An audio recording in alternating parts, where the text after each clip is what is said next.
están todos? Bienvenidos al programa número 16 de Espectadores, mucho más que espectadores, el programa que realizamos desde la ETAE, la Asociación de Espectadores de Teatro y Artes Escénicas de la República Argentina. Hoy tenemos un gran programa con un entrevistado, un invitado muy especial, que es el docente, actor, dramaturgo Alejandro Giles, así que tenemos muchísimo para hablar con él, porque además es el director de La Piedra Oscura, uno de los estrenos de esta temporada del Teatro San Martín. Pero antes de ir a la entrevista, saludo a mis compañeras, hoy ausente con aviso el maestro Jorge Dubati, pero sí están con nosotros Nora Lías Ormani. Hola Nora, ¿cómo estás?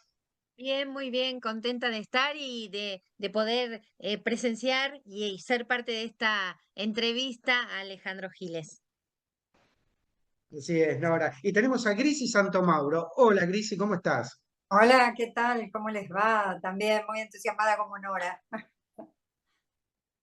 Bueno, muy bien. Estamos todos menos, como les decía, el maestro Jorge Dubati, ausente con aviso, dando clases en otro lugar del planeta Tierra. Nunca sabemos bien dónde está el maestro Dubati, pero dando clases, sí, más allá de las bromas, cumpliendo con actividades académicas.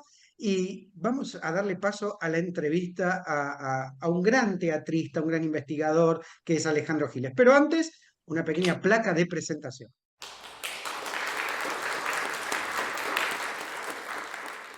Y tal como anunciamos, el invitado del día de hoy es Alejandro Giles, uno de los teatristas más interesantes de su generación, como yo decía al comienzo, dramaturgo, director, actor, aborda el teatro desde una cantidad de áreas que van conformando su corpus académico. Además, trabaja no solo en nuestro país, sino en Latinoamérica y con una gran presencia en España. Hola Alejandro, bienvenido a Espectadores, mucho más que espectadores. Muchas gracias por Ah, participar del programa. No, el agradecido soy yo, Pablo. Muchas gracias por invitarme y hablar con ustedes tres. Muy contento de compartir el trabajo. Bueno, muy bien. Alejandro, estreno de este año, bueno, en realidad hubo dos estrenos este año, uno te cuenta como actor, pero vamos a comenzar con La Piedra Oscura, donde sos director, pieza del dramaturgo español Alberto Conejero, un material sumamente interesante que se ofrece en el Teatro San Martín, La Piedra Oscura, que gira en torno a la figura de Rafael Rodríguez Rapum, que ha sido el último compañero de vida de Federico García Lorca, y donde se muestra un momento muy particular de la vida de Rodríguez Rapum. Alejandro, ¿cómo llega este texto a tus manos? ¿Qué fue lo que te sedujo del mismo para ponerlo en escena? Bueno, yo en febrero del 24 estaba trabajando en España y había estado hablando con Alberto sobre la pieza y quedamos ahí en conversaciones, digamos, pero después a los 2 meses de estar aquí en Buenos Aires me llamaron de San Martín para montarla, una cosa totalmente mística y cuántica casi. Entonces, y bueno, me puso muy feliz porque no era Alberto el que había hecho el lazo en absoluto, así que bueno, tenía que ser, se ve que me estaba esperando porque es una obra que se ha hecho en toda Latinoamérica y en Europa, por supuesto, y faltaba Buenos Aires, así que, bueno, contento. Y la obra fundamentalmente lo que me interesó es lo que atraviesa en general todos los materiales que he hecho, que es el tema de la memoria, ¿no? La memoria como mantener vivo a aquellos que no están, primero. Eh, ya sea por los escritos, como en el caso de Lorca, por sus acciones, por la vida que han tenido, pero la memoria en general me interesa por la vida nuestra, ¿no? Que como hay dos psicoanalistas que me interesan mucho, que me gustan mucho, que hay dos mujeres que dicen que hasta la vida es hasta los 10, 12, 14 años, después todo es memoria, todo es recordatorio, ¿no?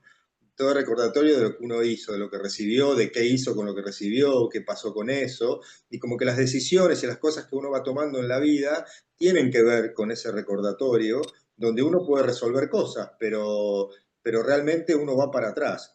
Y a mí me interesa mucho todo el siglo XIX, por ejemplo, en el arte, muchísimo, y ahí es donde aparece Proust, bueno, aparecen grandes pensadores que tienen que ver con esto, ¿no? lo tenemos muy fuerte a Chekhov, ahí también. Bueno, es la parte, bueno, aparece Stanislavski también en el teatro. Entonces, o sea, es un siglo que me interesa mucho y que para mí está signado por esto, ¿no? Por el tema de la memoria, el recordatorio, hay mucha presencia de los canales por los que nosotros recibimos la vida, que son los únicos canales, que son los percépticos, ¿no? Todo lo que tiene que ver con los sentidos, es por donde uno recibe la vida. Si nos empiezan a anular los sentidos, dejamos de tener conexión con la vida. Entonces, uno, de hecho, eso es una corriente dentro del teatro, que es la corriente que yo trabajo, que tiene que ver con la memoria sensorial, que uno recuerda por los sentidos, se enlazan los momentos de la vida en uno, en su cabeza, por los sentidos, no por lo emocional, sino por lo sensorial, ¿no? Bueno, la memoria tiene que ver con eso, tiene su tracción en lo sensorial. Y entonces, uno, por ejemplo, hay algo que a mí me encanta, que es que uno quiere más a su madre cuando la recuerda que cuando la tiene al lado, ¿no? Entonces, y así nos pasa con todo, ¿no? Uno se enamora más incluso a la distancia, ¿no? Está más enamorado que cuando lo tiene a la otra persona al lado. Entonces, bueno, eso. La memoria es algo que me abarca, me motiva, por eso dirijo mucho Sinisterra, por ejemplo, que es un autor que ha trabajado y trabaja mucho sobre la memoria histórica. Y bueno, y esta obra me interpeló por ese lado y me gustó, y me pareció que era una historia maravillosa de dos personas en una situación límite como la guerra, donde cualquier cosa puede pasar, y donde surge el arrepentimiento de uno y la conciencia del otro. Bueno, eso. Una figura como la de Rafael Rodríguez Rapón, que no es una figura tan transitada, ¿no? A pesar de haber estado allí junto a Federico García Lorca. ¿Qué nos podés contar de esta figura neurálgica en la vida de Federico en los últimos años de su vida? Y qué interesante, hablabas de memoria, qué interesante recuperar esta figura. En primer lugar, fue un hombre que fue el secretario de un grupo de teatro que hizo historia y que atravesó la historia del teatro hispanoamericano, que fue La Barraca, que era el grupo de teatro universitario de Lorca, y eran un grupo donde, como dice bien en la obra, y todos lo que hemos hecho y hacemos teatro eh, independiente, sabemos que, que los roles pueden estar muy definidos, pero después todo el mundo hace de todo, ¿no? Bueno, en ese grupo de teatro, como bien lo dice en la obra él, que hacían de todo. Bueno, cuando tuvo que actuar, actuaba, pero no era lo que sabía hacer ni lo que gustaba, pero si no era el chofer del grupo, y si no, bueno, era el secretario del grupo. Y entonces, bueno, era un teatrista desde su lugar, desde su rol, era un teatrista, y aparte, bueno, fue compañero de Lorca, y todo eso está mezclado, bueno, como siempre pasa, ¿no? En ese tipo de vínculos, los vínculos amorosos, siempre se mezclan bastante las cosas, y lo que le sucede a él es que lo abandona en cierta forma, no por maldad, sino porque no podía contener lo que sentía por Federico, y Federico le pide que lo acompañe al sur y él no va, se queda en Madrid. Lo matan a Federico y al tiempo lo apresan a él, ¿no? Y entonces, bueno, toda su acción dentro de la obra, pero ha tenido que ver con los últimos momentos de su vida, es reconocer, y ahí aparece la memoria de querer a alguien más cuando no está, o atreverse cuando la otra persona no está, a ciertas cosas, a decir, a hacer ciertas cosas, donde asume que realmente era alguien que lo había atravesado emocionalmente, y su figura y todo lo que representaba a Lorca como artista y como persona para él, y entonces se pone el objetivo de recuperar para que no se pierda nada de Lorca por las generaciones que vienen. La Piedra Oscura lo que cuenta La Piedra Oscura es un momento definitorio y transcurre en la habitación de un hospital militar. Exacto, sí, sí, sí, porque cuando lo apresan a él,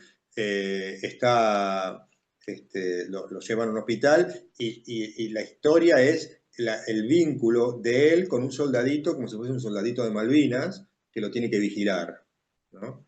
Y le tiene que dar un soldadito que es un falangista que cree que los franquistas van a salvar al mundo, van a salvar al país, ¿no?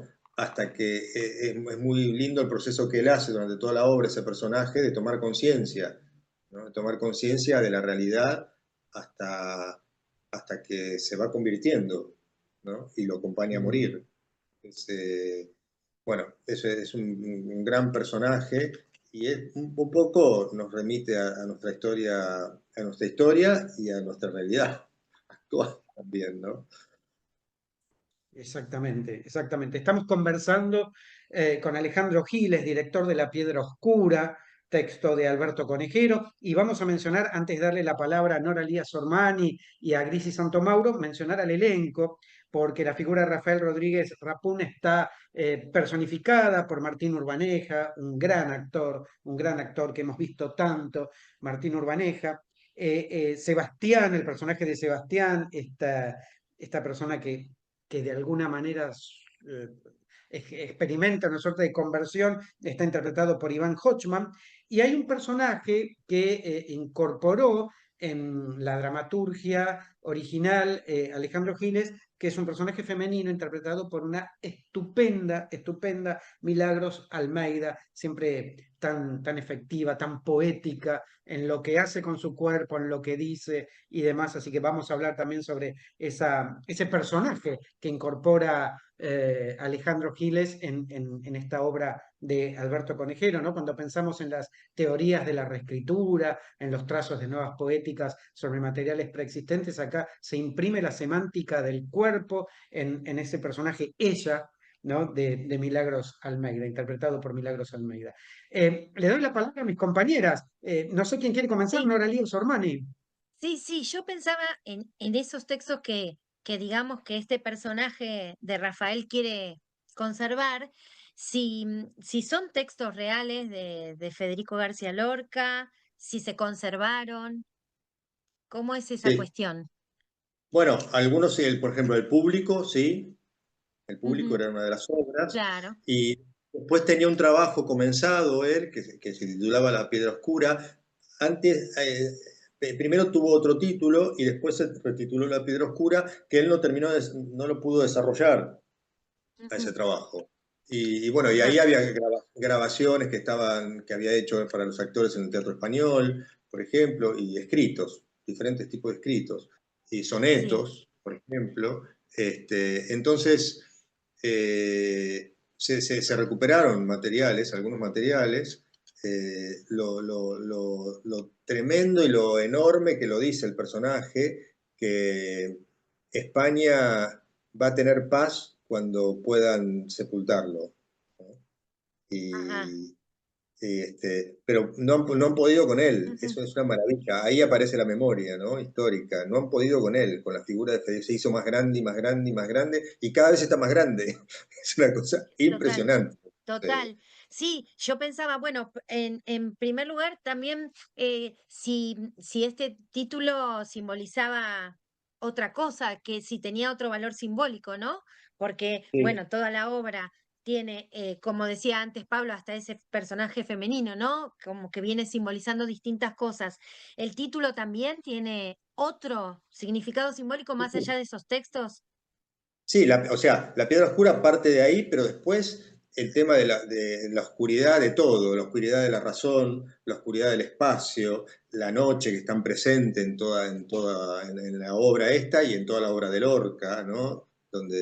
Mm, Donde en la noche aparece la luna como signo de peligro, ¿no? Y de peligro en lo malo y en lo bueno, en todo, ¿no? En las en obras de todo. Lorca. Mm, Tal mm. cual. Alejandro, ¿y por qué será este amor de la Argentina por Lorca, no? Bueno, Bueno, vos también tenés un recorrido en España. Si me imagino que este amor es muy grande, en España, por supuesto, pero ¿por qué también en la Argentina? ¿Qué será que pasó con Lorca, no? Yo creo que bueno, eso me preguntaba Jorge el otro día en la Escuela de Espectadores, cuando estuve ahí en el Centro de la Ujú. Cooperación, y yo le decía que creo que tiene que ver, hay un amor tan grande, ha habido un amor tan grande de él hacia nosotros, ¿no? Ujú. Ha visto y contemplado Argentina como un lugar de resguardo, de cuidado, ¿no? Ha sido amado acá, se ha sentido amado, y yo creo que tiene que ver con no sé, hay algo del agradecimiento del amor, es lo que pienso yo, ¿no? Que cuando uno se siente amado, se siente agradecido también, ¿no? Sí. Y hay algo ahí que creo que tiene que ver con eso, con que ha despertado más allá de su grandeza en su poética, ¿no? Porque es un autor tan enorme, tan enorme, tan enorme en todo, porque uno lee una sola línea y se abre un mundo con eso. Se podría hacer una obra con cada línea de sus poemas, ¿no? Es enorme, enorme, enorme.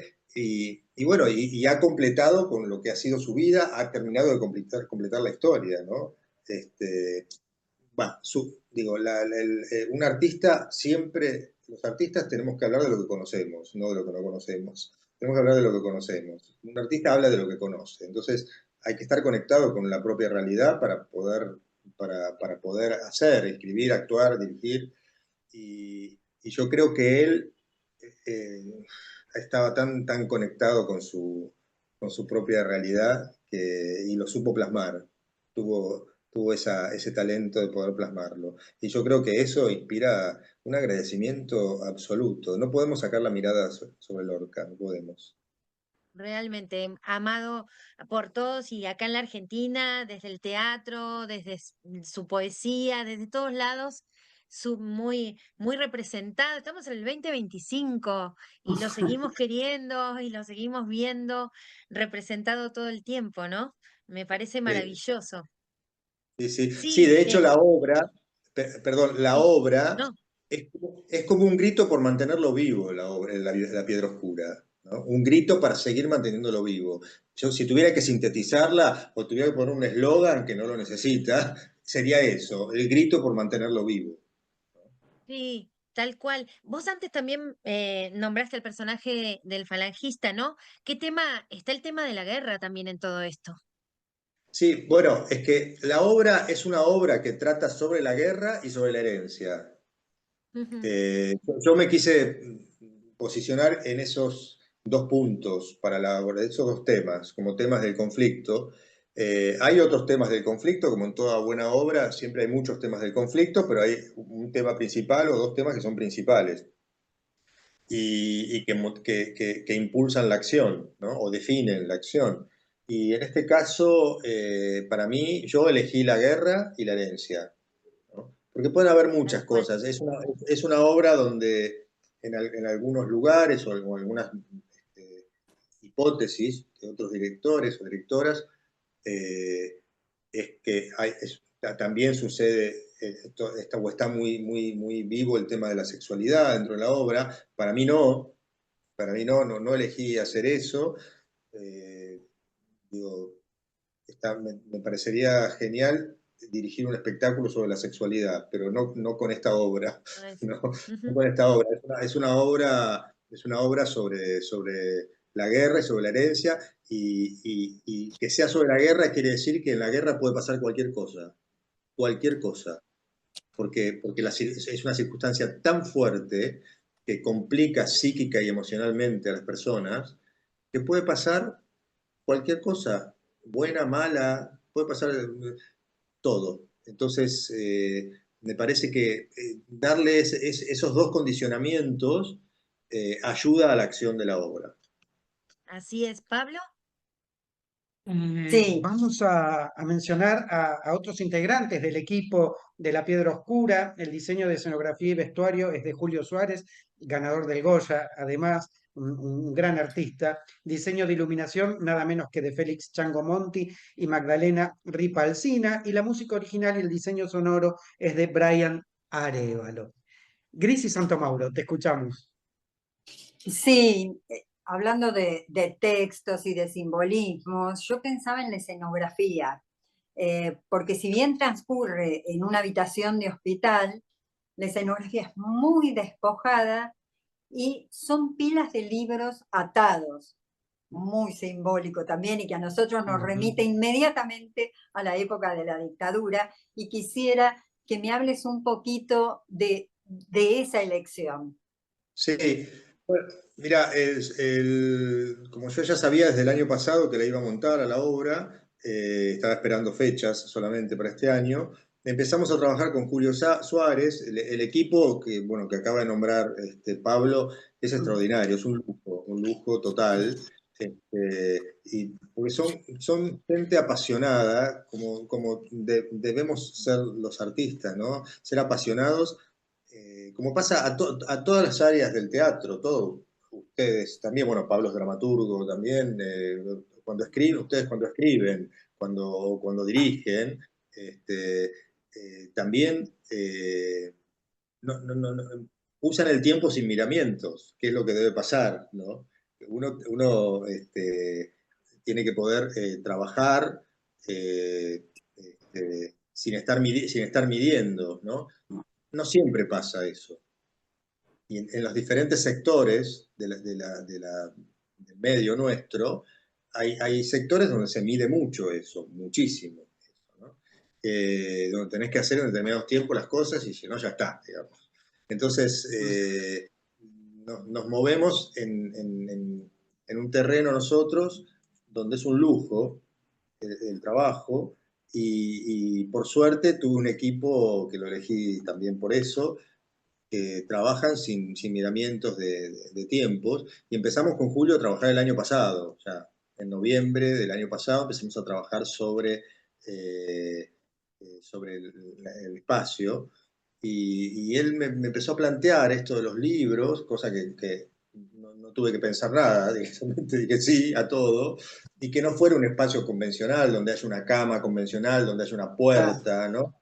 Y pasamos por diferentes instancias, hasta hacer una estructura que sea de madera y que sea una puerta de madera y libros o de chapa y libros. Todo eso hasta llegar a esto, como se hace con los procesos artísticos, ¿no? Que uno va probando.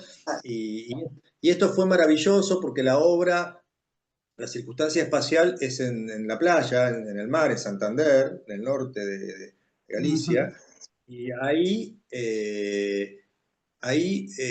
realmente apareció esto de la estructura de libros que se transforma en acantilado, en trinchera de la guerra, también en los montones de libros que la dictadura siempre quieren quemar o hacer desaparecer, ¿no? Sí. Los libros de Lorca que no se encuentran, ¿dónde estarán? Todo es esto, ¿no? De hecho, el falangista en un momento tira los libros, golpea con libros, rompe los libros. Bueno, tuvimos que tener 3.000 libros en la escenografía para poder trabajar y fue maravilloso porque funciona el espacio, ellos caminan arriba de los libros, se acuestan arriba de los libros, los sostienen, son almohadas, son camas, son todo. Es que lograron una síntesis, sí, maravillosa. A mí eso me llamó mucho la atención. Y sobre otra cuestión, quería preguntarte sobre la devolución del público, porque la obra interpela desde varios lugares y sobre todo en estos tiempos actuales se remite a la guerra, a esa tendencia que hay a la igualdad, a la homogeneización y la no aceptación de lo diferente. Esa cosa también de falta de empatía y de crueldad aún frente a alguien que está sufriendo, que es distinto, que está en peligro. ¿Qué es lo que devuelve el público? Y si hay Claro. diferencias, digamos, en España, por ejemplo, o acá en la Argentina. Bueno, respecto de esta obra, ¿me Sí, estás sí, sí, sí, preguntando? respecto a esta obra. Eh, No entendía si era respecto del teatro en general, pero No, no, no, no, no. bueno, de Respecto a esta la obra piedra oscura. hablo de la temporada nuestra, que estamos a sala llena desde que empezó la obra, con unas devoluciones maravillosas, maravillosas. Pasan muchas cosas con la obra que tienen que ver con que la gente se moviliza mucho. El otro día una mujer medio como que le faltaba el aire al final de la obra, porque bueno, y nos contaba que había pasado muchas cosas en su vida con gente cercana. Y en la obra no está montada, yo pongo mucha atención siempre en eso, en no poner nada sensacionalista, ¿no? Pero a lo que remite, ¿no? Siempre volvemos al tema de la memoria, a lo que te remite el signo, ¿no? Creo que en el teatro, en todas las áreas del teatro, encontrar los signos es encontrar la síntesis, que va a desplegar mucha información después. Entonces, creo que hemos logrado un poco eso con el trabajo y la obra en su texto lo tiene, que está respetado el texto como es, y la gente sale en un momento agradecida, pero hacen todo un proceso. Eso es interesante, porque cuando termina el espectáculo, la gente aplaude, pero yo me fui dando cuenta que necesita seguir aplaudiendo. Por eso tengo muy marcado el saludo con los actores, para que vuelvan, vuelvan, vuelvan. Por más que se apague un poquito el aplauso, ahora ya vamos a la parte extra, digamos, de cosas, ¿no? Pero tiene que ver con eso, con poder brindarle al público la posibilidad de la devolución, porque quedan un poco así, pero después cuando empiezan a aplaudir necesitan hacer el proceso de descarga, ¿no? La gente aplaude, en otra entrada de saludo se pone de pie, en otra entrada gritan.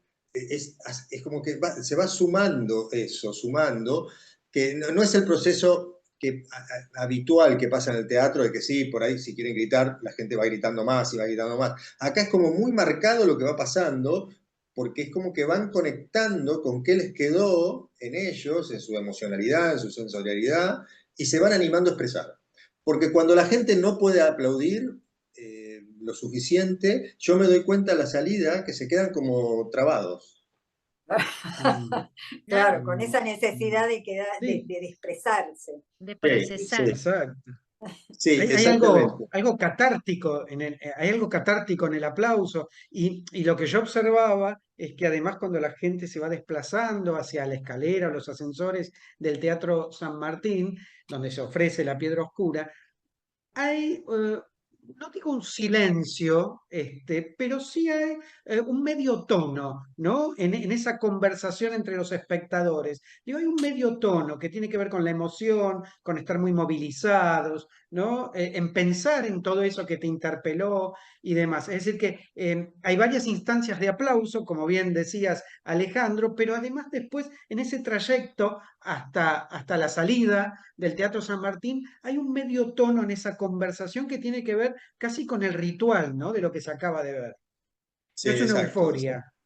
No, no es una euforia, no es una euforia, pero bueno, es maravilloso ese proceso. Cuando uno ve a la gente que está así, que como que no reacciona porque todavía no puede conectar, o bueno, las personas tenemos muy a mano desde nuestro sistema de defensa la negación, porque es necesario eso. Si no tuviéramos sistema de defensa, ¿cómo haríamos para vivir, no? Entonces, Mm, la negación es una de las herramientas del sistema de defensa, psíquicamente. Entonces, ahí, bueno, las personas hacen un proceso cuando ven la obra y van apartando con que pueden y con que no pueden, ¿no? Tal cual. Estamos conversando con Alejandro Giles, además de ser el director de La Piedra Oscura, hemos visto de él Valeria y los pájaros, estupenda, Ay Carmela, recuerdo Robespierre con la actriz canaria Mónica Llegó, recuerdo que hicimos incluso el desmontaje en la Escuela de Espectadores de Zona Norte, pero también estamos hablando con el actor Alejandro Giles y hablábamos de la memoria al comienzo de esta charla y hay una obra que te cuenta Alejandro en este momento como protagonista, que es Memoria de un crepúsculo. Contanos un poco sobre ese material.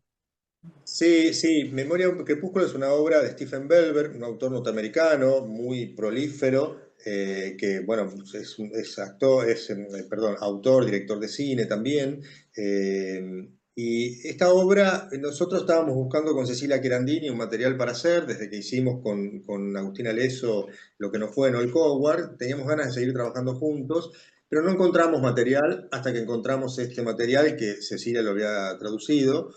Y también habla de la memoria de esos momentos cuando uno es chico, donde se imagina cómo será su vida de grande, cómo va a ser. De hecho, el personaje lo dice en un momento, cuando es chiquito, dice, cuando estoy en un lugar como este, así, frente al mar, porque transita en el mar, la instalamos en Miramar nosotros, el espectáculo, el texto, eh, cuando estoy en un lugar como este, tan hermoso, así, con este sol y este mar, siento que todo va a estar bien, ¿no? Como que todo se ralentiza, siento que todo va a estar bien y hablo del equilibrio del universo, dice, de que todo va a estar bien. Bueno, después le pasan ciertas cosas que no están tan bien, que tienen que ver con la vida de cada uno, pero después pide una segunda oportunidad. Entonces es una obra que habla de las oportunidades, ¿no? De que él pide que no lo sigan viendo por su error, sino que lo vean por cómo está, cómo es, cómo piensa, sobre sus metas. Y eso es lo que pedimos todos en la vida, ¿no? Pues todos nos equivocamos. Uno dijo algo inconveniente en un momento y lo que queremos es que la otra persona entienda que fue algo inconveniente del cual puedo estar arrepentido. Puede ser eso, puede ser una cosa más grave, ¿no? Tener oportunidades en la vida, porque si no pedimos y nos proveemos y le brindamos oportunidades a los otros, ¿qué hacemos con los vínculos? Son necesarios. En Memoria de un crepúsculo, Alejandro Giles en su rol de actor está acompañado por Cecilia Chiarandini y además tenemos que decir que la dirección es de la querida Merceditas Elordi, Exacto. un hermoso equipo también. Sí, hermoso, hermoso equipo, con Cecilia pensamos mucho quién nos podía dirigir. A mí, yo estaba muy interesado en que fuera una mujer quien dirigía, sentí que era para una mujer la dirección y la verdad es que tuvimos mucha suerte que le gustó. Así que bueno, y ahora estamos de gira, vuelve a Buenos Aires más para fin de año la obra y estamos de gira, estuvimos en Luján, en Rauch, ahora vamos el 22 de agosto, vamos a estar en Santa Clara del Mar, el 23 en Miramar y el 24 de agosto en Mar del Plata, en la Sala Nacho. Así que ahí Hermosos, estamos, estamos hermosos contentos. lugares y muy cercanos a nuestros afectos, pero antes de ir a eso, porque no nos vamos a despedir sin hablar de Miramar, de ninguna manera acá hay toda una hinchada miramarense, pero sí te quería preguntar, Alejandro, sobre tu rol docente. Hace muchos años que ejerces ese rol docente, con una gran presencia en la zona norte, justamente hablábamos de la Escuela de Espectadores y también en otros espacios de Buenos Aires. Pero también dictás talleres en Brasil, en toda Latinoamérica, en España. En España jugás de local. Contanos un poco sobre ese rol docente. Sí, mirá, cuando yo empecé la carrera, muy chico, muy chiquito, a los 17 años, no pensé ni en dirigir ni en dar clases, pero siempre tuve vocación docente, siempre fui el alumno de primer año de secundario que acompañaba a los profesores a dar clases, ayudándolos a otros primeros años, o cuando estaba en segundo, era ayudante para primero. Tengo vocación docente, me encanta la docencia, es lo que más me gusta hacer. Pero bueno, todo el trabajo pasé por todo, mucho por la televisión cuando era chico como actor, después tengo una formación muy sólida, por suerte, con grandes maestros, acá y afuera, y fue apareciendo porque mis mismos compañeros me empezaron a pedir que los acompañara a hacer un entrenamiento paralelo a las clases que hacíamos, y así se dio. La verdad es que no sé cómo terminó tomando tanta forma esto, hasta que, bueno, sí, hace muchos años que doy clases. De hecho, ahora estoy dando menos clases. Durante 20 años di clases de lunes a sábado, 2 veces por día. Y esto me llevó a España también y a otros lugares, como vos decías. Y en España sí, trabajo mucho, mucho, mucho. La verdad, soy coach de varios actores que trabajan mucho allá, en cine, en teatro. Y doy clases, sí, doy clases, tengo como grupos de gente en diferentes lugares, sobre todo en Barcelona y en Madrid, pero bueno, también en Canarias, en Galicia, pero en Barcelona y en Madrid muy fuerte, actores que entrenan conmigo permanentemente, pues cada vez que voy seguido, y si no, también online trabajamos. ¿No? Bien, Y, bien. bueno, y es lo que Bueno, más me antes gusta de hacer. despedir, ¿cómo, Alejandro? ¿Qué es lo que más me gusta de todas las tres cosas que hago, digamos? Porque lo que más me gusta es dar clase, acompañar los procesos de los actores, me gusta mucho. Antes de despedir a Alejandro Giles, nos gusta siempre indagar sobre el aspecto personal, ¿no? Cómo es la construcción del artista, sus orígenes, dónde aparece, dónde germina esa semilla. Y en tu caso, Alejandro, contanos, ¿dónde naciste? ¿Estás muy vinculado al océano o al campo muy cercano al mar? Contanos un poco esa historia. Sí, sí, soy un chico del campo con mar. Yo nací en Mar del Plata y viví en Mar del Plata 5 años con mi familia, los primeros 5 años de vida. Después mi familia se mudó al campo en Miramar, que es un pueblo que queda muy cerquita de Miramar, que es parte de Miramar, pero es bien rural, que se llama Mechongué. Ahí me crié a mis 15 años, más o menos 16, terminé el colegio después y me vine a Buenos Aires, y a los 17 estaba acá haciendo la carrera, la universidad y la carrera artística.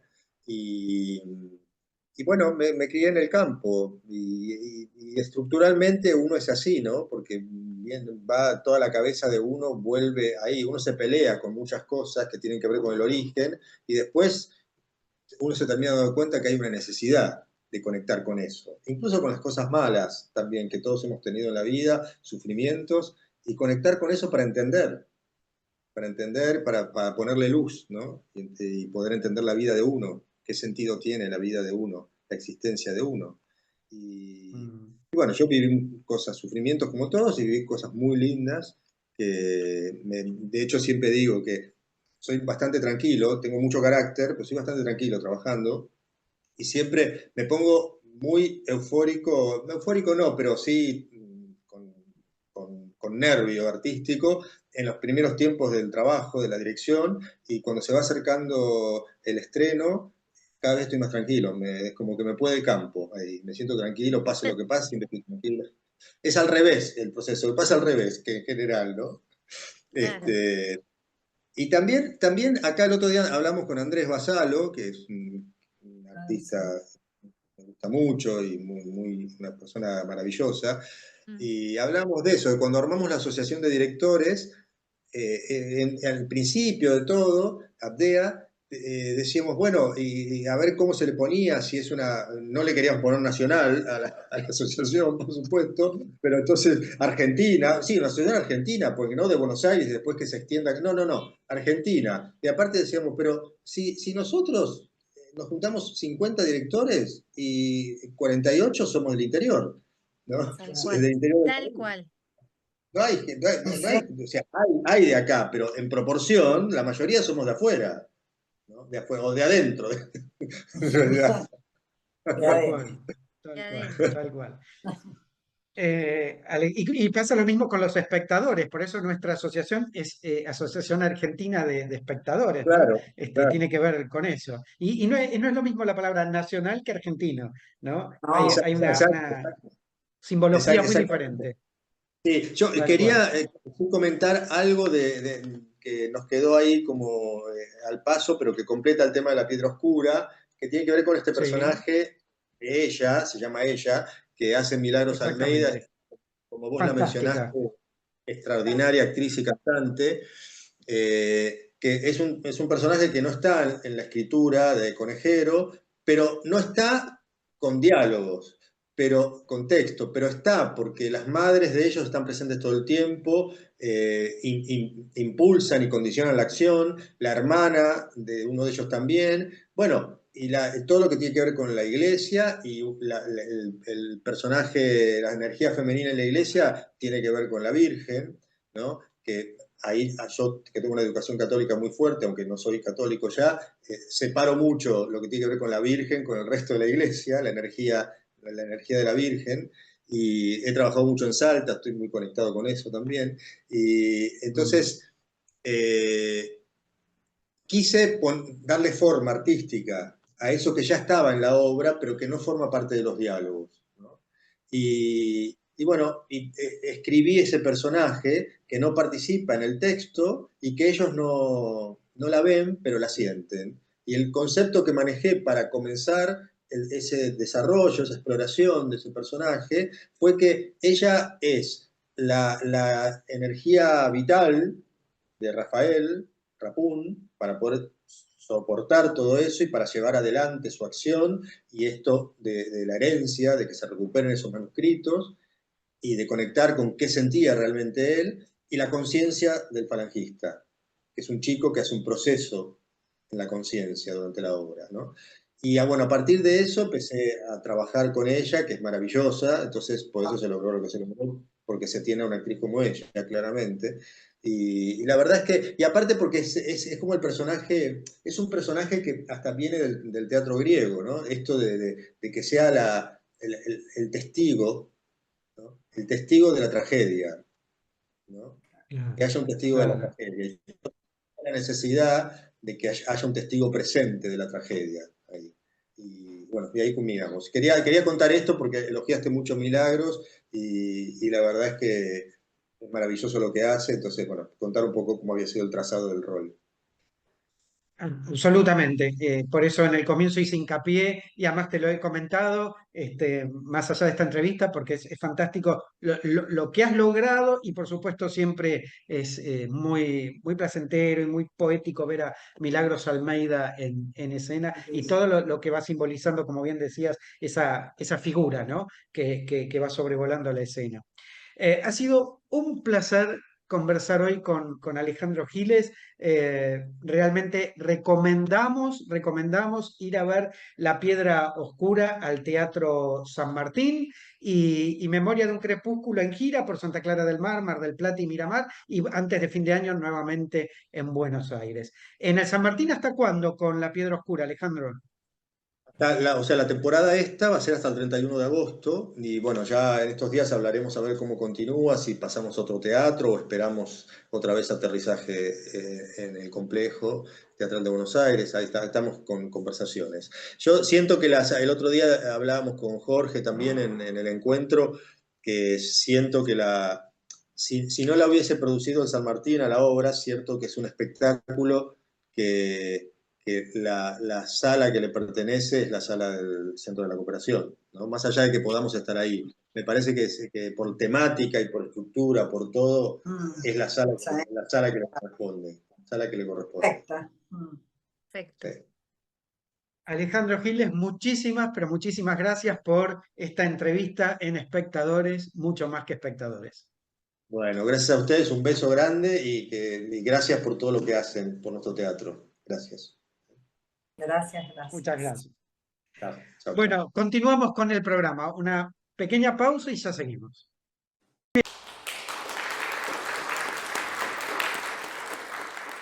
Bien, llegamos a el no se lo pierdan del día de hoy, de este programa número 16 de Espectadores, mucho más que espectadores, y la gran especialista en teatro para las infancias y la adolescencia y la juventud, que es Nora Elías Ormani, va a hacer un balance de lo que pudimos ver durante las vacaciones de invierno. Ustedes saben que en vacaciones de invierno se produce una suerte de explosión de cantidad de obras y Nora nos va guiando en qué ver en ese periodo, pero como hablamos en algunos de los programas anteriores, también los espectáculos para las infancias comienzan a ofrecerse mucho antes de las vacaciones y muchos de ellos continúan durante agosto, septiembre, octubre. Pienso de pronto en el Centro Cultural de la Cooperación, que tiene una programación para las infancias prácticamente todo el año. Pero pasó, digamos, la temporada alta de vacaciones de invierno, así que el no se lo pierdan, es el balance del teatro para las infancias que ofreció la ciudad de Buenos Aires en estas últimas semanas de la mano de Nora Elías Ormani.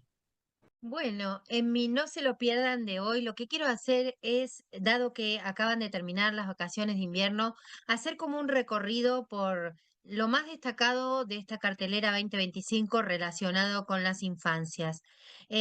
Bueno, entonces son mis no se los pierdan, pero en realidad pretende ser un dar cuenta de lo que sucedió en estas vacaciones de invierno 2025 en la cartelera porteña Por un lado, quería destacar, bueno, el gran musical con gran despliegue del que ya hablamos en otro momento, que es La Sirenita, que se dio en el Teatro Gran Rex, que como les dije, con una gran producción, con un gran casting que se hizo, con unas proyecciones impresionantes, dirigido por Ariel del Mastro, y bueno, con un despliegue realmente magnífico, contando como se puede, digamos, teatralmente esta historia de la Sirenita, con excelentes cantantes en escena y, como decía, unas proyecciones, unas coreografías de primer nivel. Les había contado que, bueno, con algunos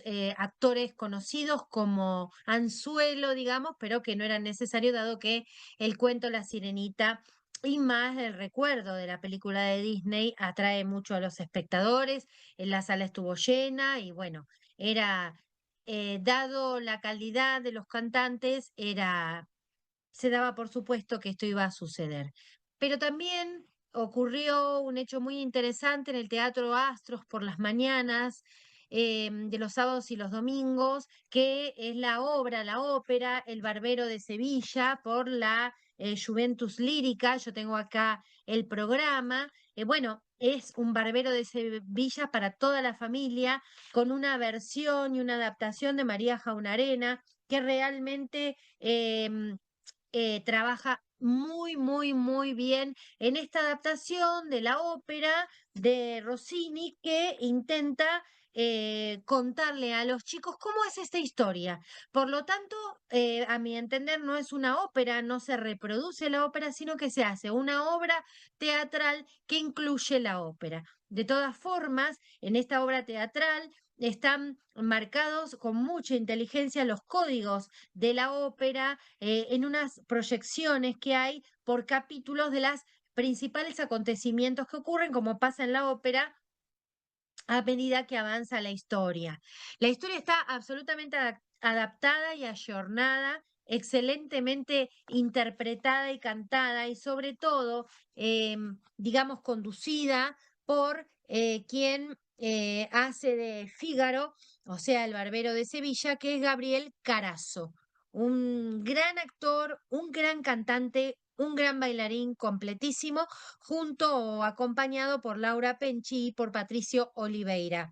Realmente una hermosa puesta en escena o una escenografía de Gonzalo Córdoba, y realmente una obra que valió la pena verla todas esas mañanas, por esta Juventus Lírica, como le digo, especializada en óperas, y en este caso ópera para toda la familia.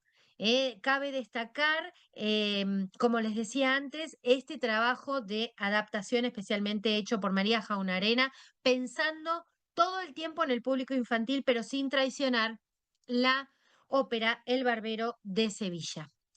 Eso dentro La Sirenita, El Barbero de Sevilla, dentro de todo, por supuesto, grandes producciones, pero también las hubo más chiquitas, por ejemplo, la visita internacional del Teatro San Martín, la obra llamada El Fado de Ulises, dirigida por Claudio Hochman, que después de muchos años en el extranjero, en Portugal, regresa a Buenos Aires con esta obra que él dirige y él ha creado, con una gran actriz que se llama Carlota Blanc, una actriz narradora que está todo el tiempo en escena en el espectáculo.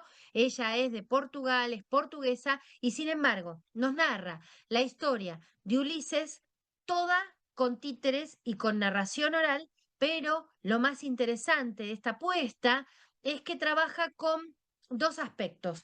Uno es que trabaja con una música muy popular de Portugal, que es el fado, por eso la obra se titula El Fado de Ulises, por lo tanto canta fados todo el tiempo entrelazados en la historia, con una voz muy dulce, con mucha belleza, y por otro lado, él, como parte de la puesta en escena, unas especies de chalinas de distintos colores muy finas, con las que va construyendo la escenografía y el vestuario de los títeres. Este despliegue, que por momentos estas chalinas también son el mar, bueno, realmente lo hace de esta puesta en escena muy sencilla, pero muy, muy bella. Los títeres están confeccionados con cartón corrugado y son todos también manejados por esta actriz Carlota Blanc, que saca esos títeres desde dos grandes valijas. El Fado de Ulises entonces se presentó en la temporada internacional del Teatro San Martín para toda la familia. Bueno, y por último quería contarles que para los más chiquitos este año Héctor Presa presentó el espectáculo Ratoncita, que tiene que ver con el cuento de el ratón Pérez, digamos, pero, digamos, adaptado y pensado desde la hija del ratón Pérez, quien tiene que iniciarse por primera vez en esto de dejar los dientitos en las casas de los niños que se les cayeron los dientes, pero que tiene que dejar el dinero, pero sin hacer ruido. Acá lo interesante es que está dirigido a los más chiquitos, no es pretenciosa, es redondita, pero además lo más interesante es lo que viene a contar, ¿no? Primero las ganas de ella de seguir la profesión de su padre, que es repartir eh, dinero por los dientes que se le caen a los niños, la necesidad que tiene ella de trabajar y las ganas de independizarse a través de ese trabajo y bueno, su relación con los padres, los miedos y las dificultades, pero que eh, muy bien interpretadas, llegan muy bien a los chicos con canciones y una muy interesante actuación por parte de la narradora que va cumpliendo distintos papeles a medida que avanza la obra. Bueno, en este caso, el libro de Héctor Presa, como decía, adecuadísimo para los más chiquitos y una obra que empieza y termina sin más aspiraciones que contar un hermoso cuento para los chicos a través de canciones y coreografías. Así que esta fue o este es un poquito el resumen de estas obras. Como les decía, les repito, La Sirenita a gran escala, El Barbero de Sevilla, también a gran escala y como una obra muy trabajada. En este caso, se había estrenado en el 2018 y ahora está jornada para el día de hoy, para el 2025. Por otro lado, les decía El Fado de Ulises, una obra chiquitita con títeres y canto. Y por otro lado, La Ratoncita para los más chiquitos en el Teatro La Galera, dirigida por Héctor Presas.